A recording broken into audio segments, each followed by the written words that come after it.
Welcome to the Bible Book Club. Now, some of you have asked if you can give to the podcast, and for the first time ever, the answer is yes. Bible Book Club is officially a nonprofit, and you can give to it. So, what are you giving to? Well, we're rather simple in our structure. Heather, Buck, Haley, and I do this in our free time. That means all of your gifts will be used to reach new listeners. Currently, the podcast has grown by word of mouth and just $1,000 a month of personal funds used to reach new listeners through digital ads. But think about how much we could grow the podcast in 2025 if you gave and we doubled or tripled that monthly spend. Ponder the math and consider giving today so that we can reach more listeners like you. We will put the link to donate in the show notes. Thank you for listening and giving. This is the Bible Book Club, the book of 2 Chronicles. Welcome to the club.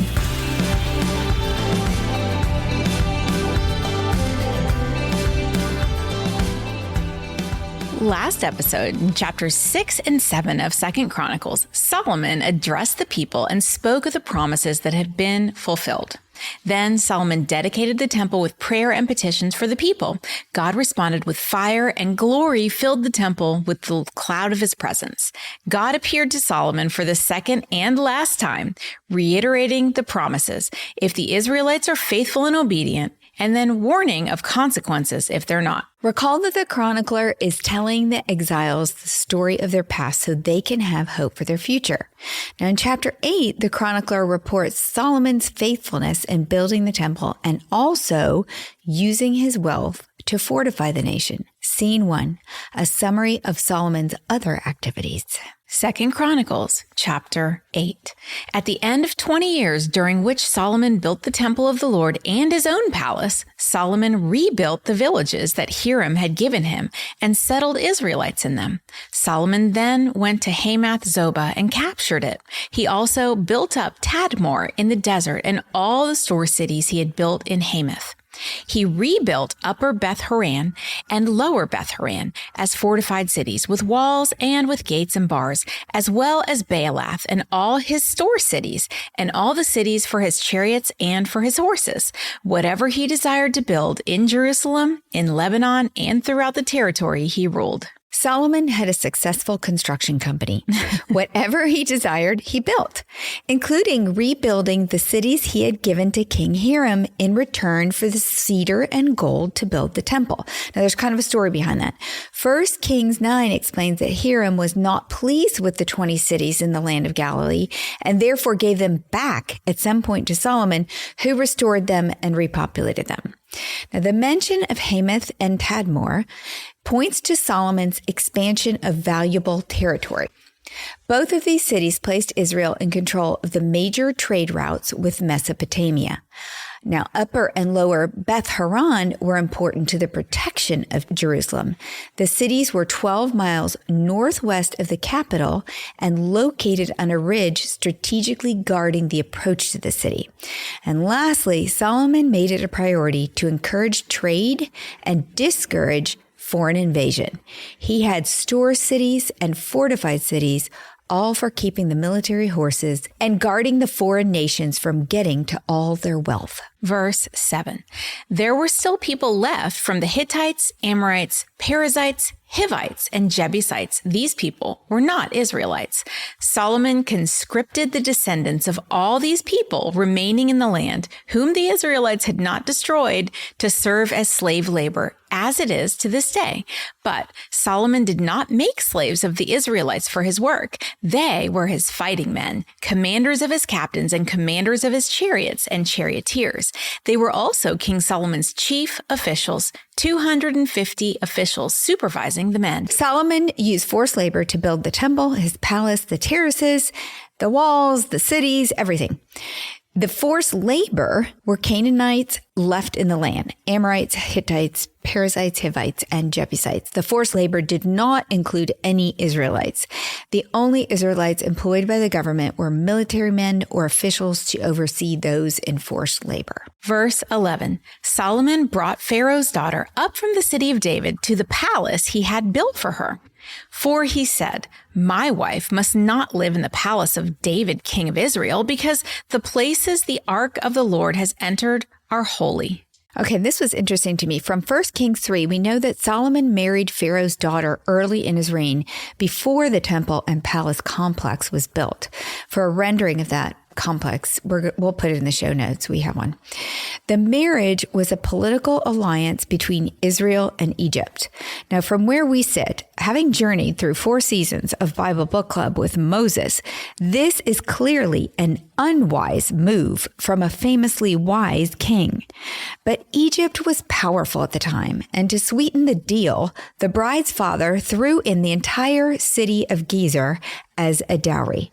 Now, Gezer was a strategically located city that Pharaoh had captured and killed all of its Canaanite residents. In other words, the city was vacant and available for inhabitation of Israelites.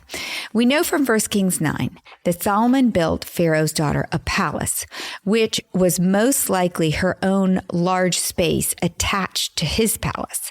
What the chronicler adds to our knowledge that was not in the book of Kings is the rationale for her special palace. The chronicler implies that the palace of David was holy because the ark had been housed there in a tent that David had erected before the temple was built. The holiness of David's palace is tied to the ark's presence and the presence of God. It was forever holy ground, sanctified, pure. At this time, foreigners were considered ritually impure. Therefore, Solomon's Egyptian queen was not allowed in the palace he acquired from David.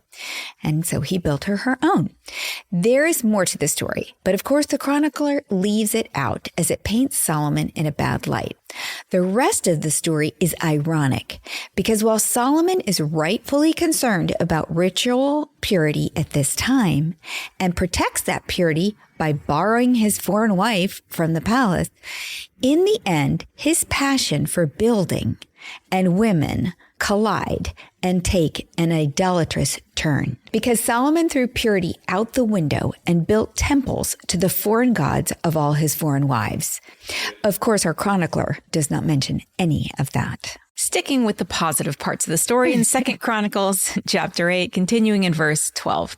On the altar of the Lord that he built in front of the portico, Solomon sacrificed burnt offerings to the Lord according to the daily requirement for offerings commanded by Moses for the Sabbaths, the new moons, and the 3 annual festivals, the festival of unleavened bread, the festival of weeks, and the festival of tabernacles. In keeping with the ordinance of his father David, he appointed the divisions of the priests for their duties and the Levites to lead the praise and to assist the priests according to each day's requirement. He also appointed the gatekeepers by divisions for the various gates because this was what David, the man of God, had ordered. They did not deviate from the king's commands to the priests or the Levites in any manner, including that of the treasuries. All Solomon's work was carried out from the day the foundation of the temple of the Lord was laid until its completion. So the temple of the Lord was finished. The chronicler verifies that Solomon was faithful to keep all the commands for ritual sacrifice as outlined by Moses in Numbers 28.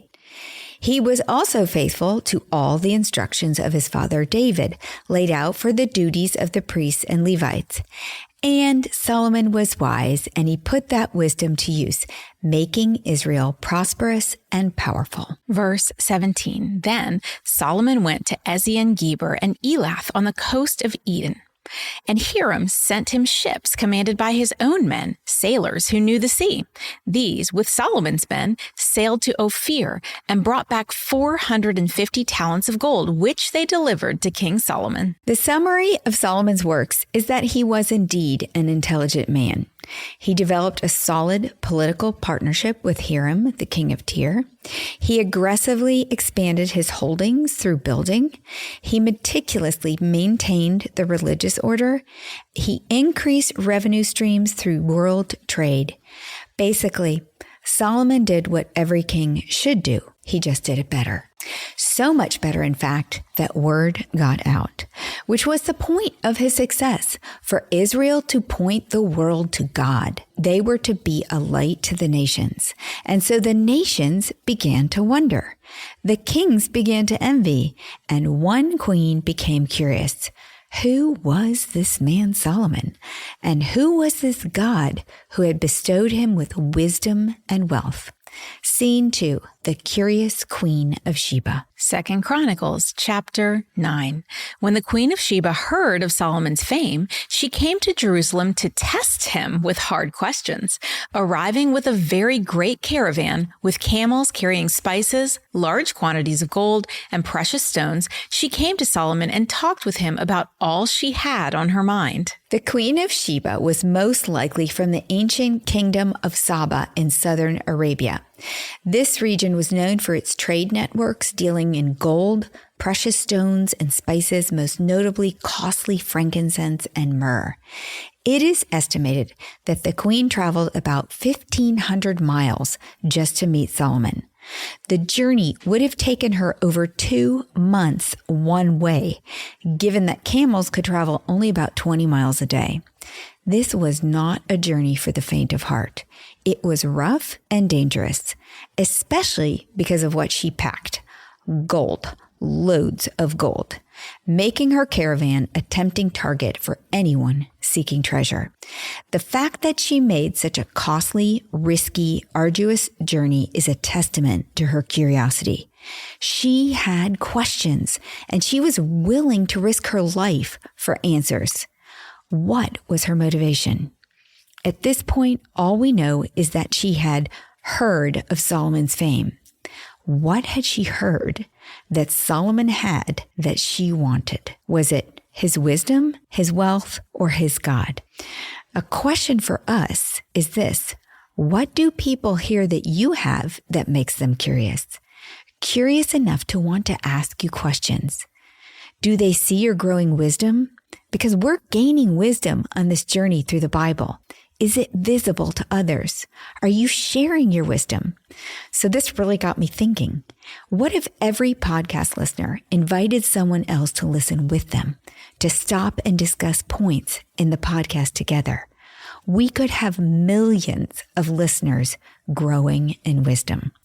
Well, whatever Sheba's motivation, she is to be admired. It says she came to Solomon and talked with him about all she had on her mind.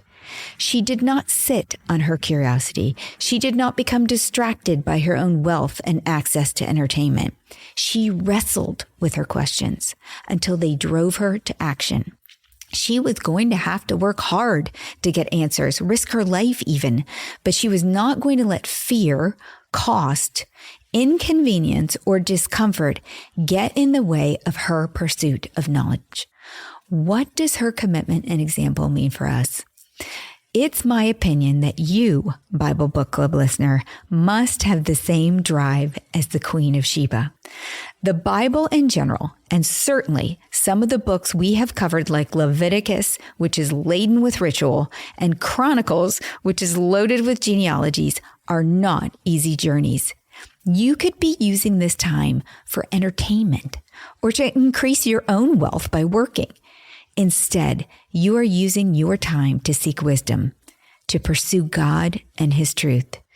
Do you know that if you've been listening to the Bible Book Club since the beginning, you have heard 13 books of the Bible, which is 367 chapters and over 311,000 of God's words. You have listened to 230 episodes. That's roughly 115 hours of scripture and conversation, which means you've spent the equivalent of almost 3 weeks of work listening, not working, but walking with God through His Word. 3 weeks does not yet compare to the Queen of Sheba's 3 months of travel. But think of the journey we will have made and the wisdom we will have gained if we make it to the end of the Bible. When we make it. When we make it, we will make it. It takes a driving curiosity and a sacrifice of time to do what you are doing by listening to this podcast. Now back to the story in 2 Chronicles chapter 9, continuing in verse 2. Solomon answered all her questions. Nothing was too hard for him to explain to her. When the Queen of Sheba saw the wisdom of Solomon, as well as the palace he had built, the food on his table, the seating of his officials, the attending servants in their robes, the cupbearers in their robes, and the burnt offerings he made at the temple of the Lord, she was overwhelmed. Despite the queen's great wealth and knowledge, she is overwhelmed by Solomon's. Now, translations of the phrase, she was overwhelmed, vary. King James says this, there was no more spirit in her. And the New American says, it took her breath away. Poole and Gill's Bible commentaries describe the queen's reaction like this. There was no more spirit in the queen. She was quite astonished. Like one in an ecstasy, she had no power for a time to speak. What she saw and heard so affected her. The wealthy Queen of Sheba was so overawed that it took her breath away. I often feel that way when I discover what we call a Bible bender.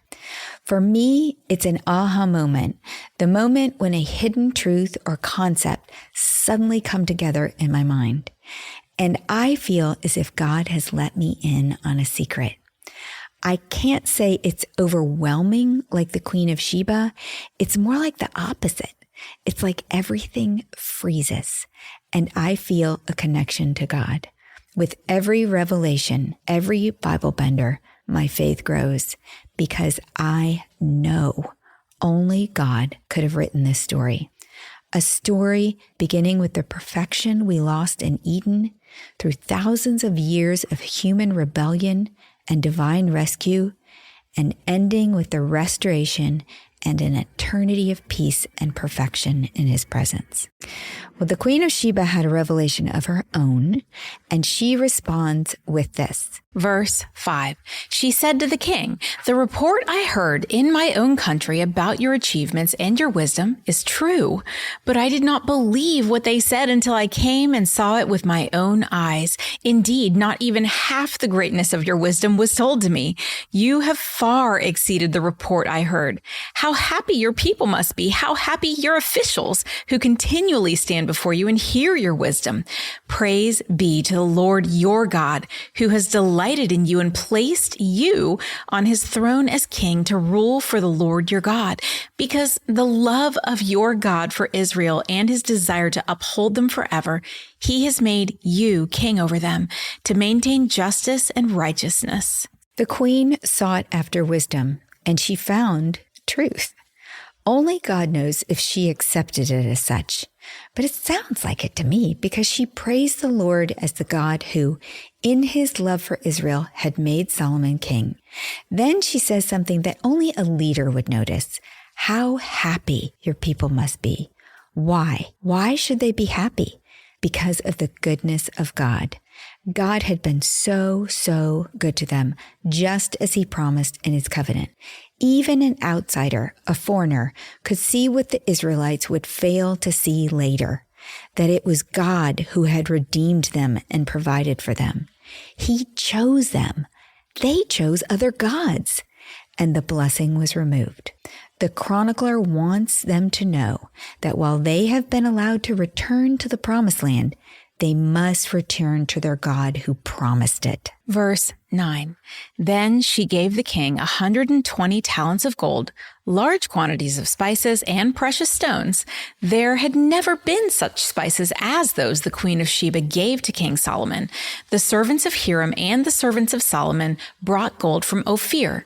They also brought algum wood and precious stones. The king used the algum wood to make steps for the temple of the Lord and for the royal palace, and to make harps and lyres for the musicians. Nothing like them had ever been seen in Judah.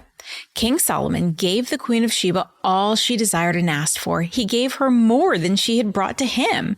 Then she left and returned with her retinue to her own country. The enormous amount of gold that Sheba gave to Solomon as a gift was the same amount that Hiram, the king of Tyre, had loaned to Solomon.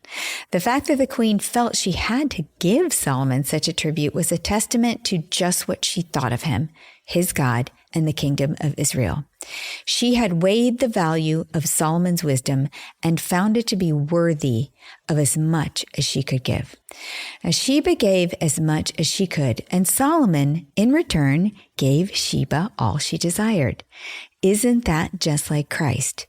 Isn't that exactly what David sang about in Psalm 37? Psalm 37, verse 4. Take delight in the Lord, and he will give you the desires of your heart. Commit your way to the Lord. Trust in him, and he will do this. He will make your righteous reward shine like the dawn, your vindication like the noonday sun. The Queen of Sheba heard the good news of Israel, their king and their God, and she wanted it, was willing to pursue it, to attain it. What she saw confirmed what she had heard. What she learned provided the opportunity to believe in God, and she praised the Lord.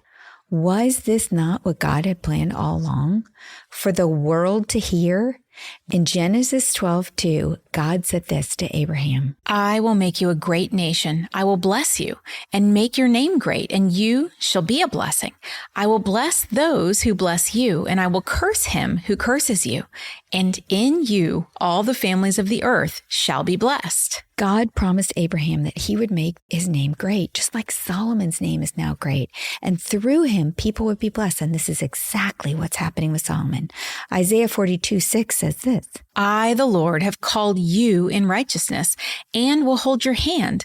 I will keep you and give you as a covenant to the people, as a light to the Gentiles, to open blind eyes. The Queen of Sheba wanted answers to her questions, so she sought them and her eyes were opened. The answers to all our questions are right here in this book, the Bible.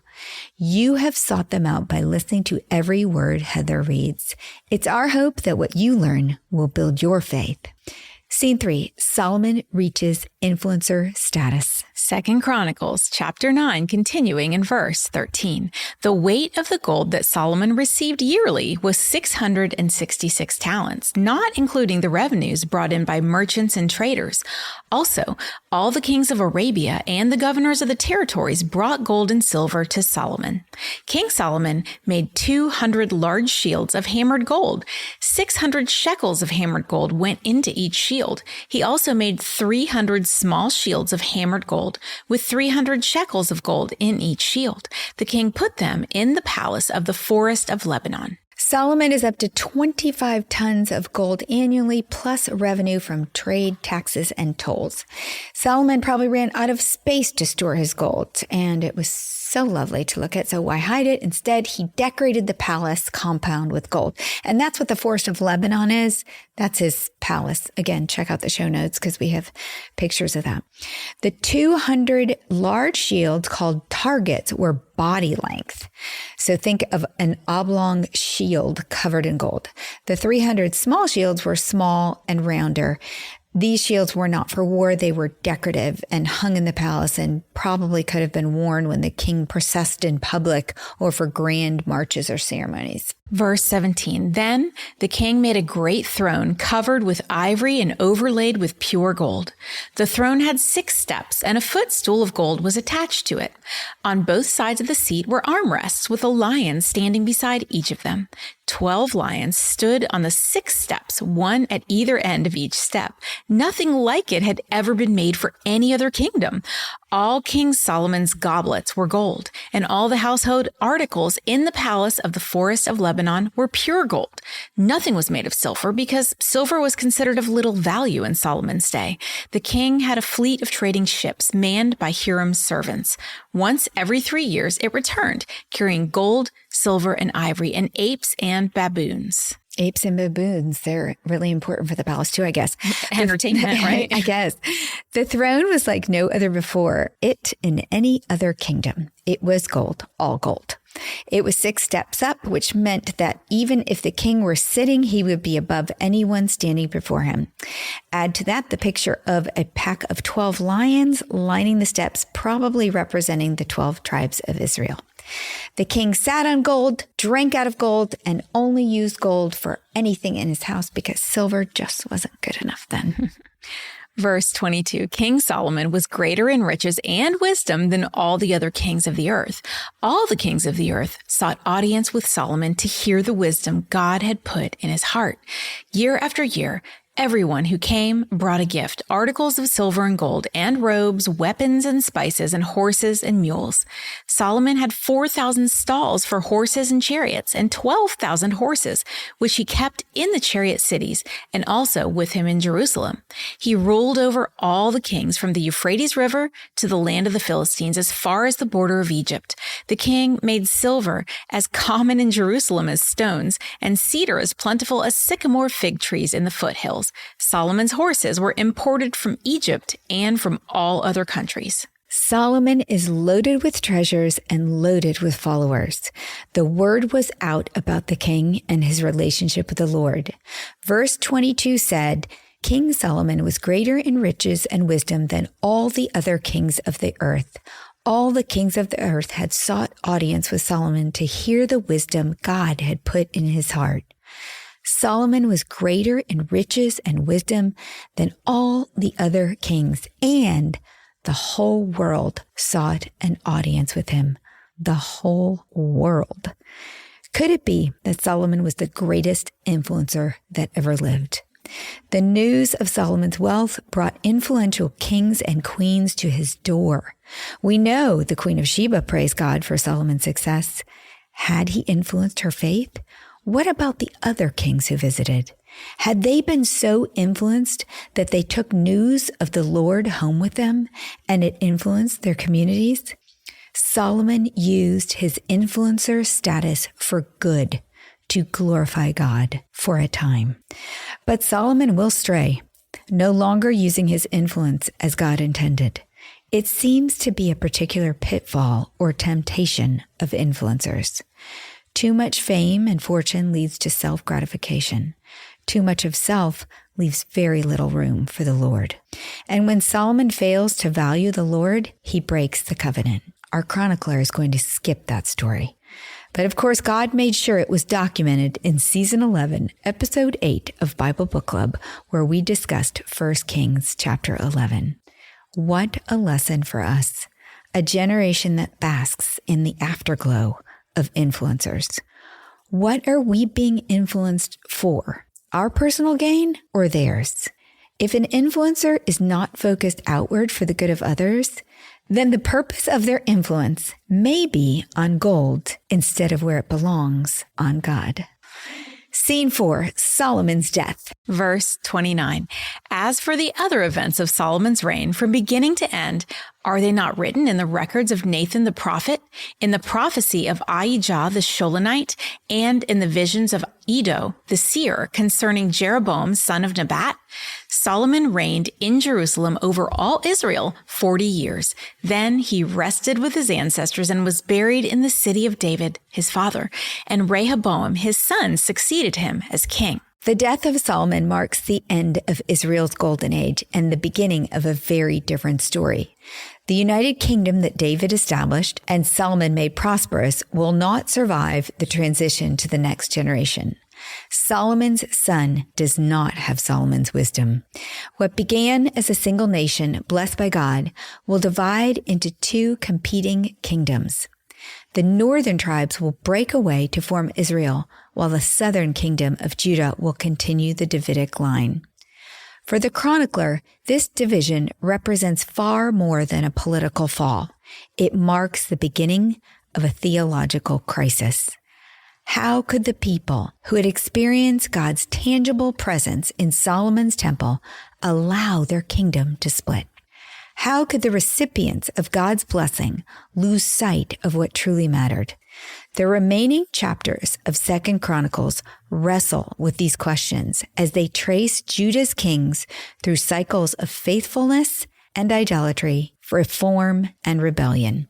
All the while, the northern kingdom drifts further from God until it disappears in exile entirely. Yet even in chronicling this decline, the chronicler maintains hope. For embedded within the stories of Judah's good and bad kings are testimonies to God's unchanging faithfulness. Moments when righteous leadership begins revival, when the temple worship is restored, and when the people remember their true identity as God's covenant children.